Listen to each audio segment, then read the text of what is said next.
ঢাকায় জাতিসংঘের মানবাধিকার কার্যালয় প্রতিষ্ঠা করার সিদ্ধান্তের মাধ্যমে বাংলাদেশের গলায় পশ্চিমা দাসত্বের শিকল পরিয়ে দেওয়ার ব্যবস্থা করা হলো। দেশের নাগরিক এবং দেশের জনগণের মতামত না নিয়ে রাজনৈতিক দলগুলোর সাথে এই বিষয়ে কোনো কথা না বলে ইন্টারিম গভর্নমেন্ট এক প্রকার লুকোচুরির মাধ্যমে এই সিদ্ধান্ত নিয়েছে।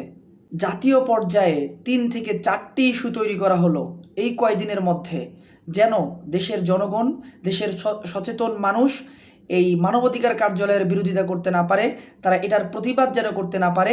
এজন্য তাদের অ্যাটেনশনকে ঘুরিয়ে দেওয়ার জন্য বেশ কয়েকটা ইস্যু কিন্তু অলরেডি বাংলাদেশে ঘটে গেল।